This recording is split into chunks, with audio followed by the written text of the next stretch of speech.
Good afternoon and welcome to Pakistan Today News from our New York studio. I'm Chris Taylor.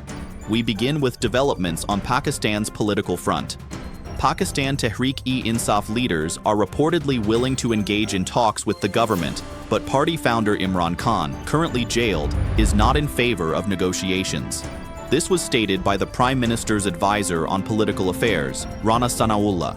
He said that while several PTI leaders support dialogue, they insist that any meaningful talks must have Imran Khan's approval. The party remains firm on holding protests on February 8th, and without Imran Khan's backing, dialogue efforts are unlikely to begin before that date.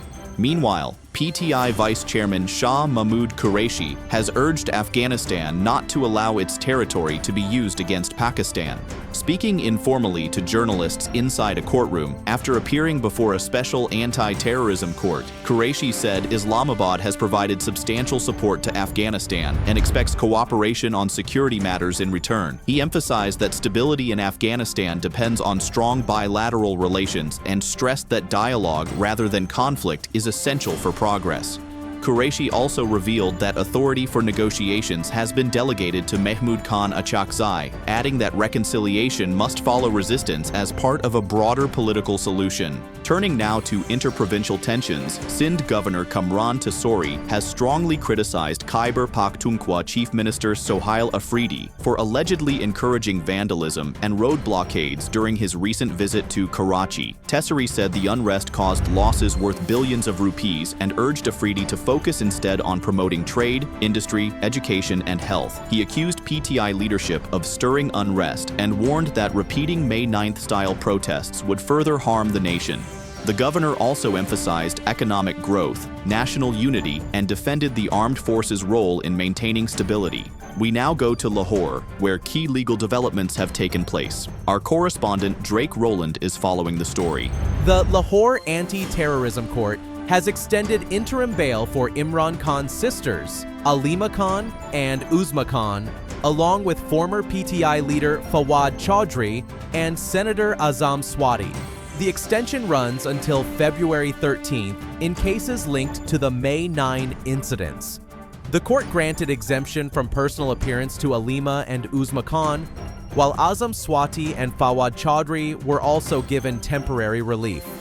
Legal proceedings remain ongoing as investigators continue to examine evidence related to the unrest. The court is expected to take up the matter again on the next hearing date. Thank you, Drake Rowland, for that update from Lahore. In another significant development, the Pakistan Telecommunication Authority has blocked more than 1.4 million web links and URLs in a nationwide crackdown on illegal and harmful digital content. In a report submitted to the Lahore High Court, the PTA said the action targets content considered offensive, immoral, anti-religious, or against the state, including hate speech and proxy-related material. Major social media platforms were affected, with TikTok facing the highest enforcement rate at around 94%, followed by Facebook, Instagram, YouTube, and X. The move underscores Pakistan's ongoing efforts to regulate online content and protect social values and national security. Internationally, India has fully withdrawn its financial commitment to Iran's Chabahar port, transferring about $120 million to end its involvement. Reports say the decision follows renewed U.S. sanctions and warnings by President Donald Trump that countries trading with Iran could face a 25% tariff on all U.S. business. India had previously secured a temporary exemption but ultimately chose to prioritize economic ties with Washington. Analysts say the move could open the door for China to expand its influence in the region. Finally, U.S. President Donald Trump has threatened to impose trade tariffs on countries that do not support his proposal to take over Greenland.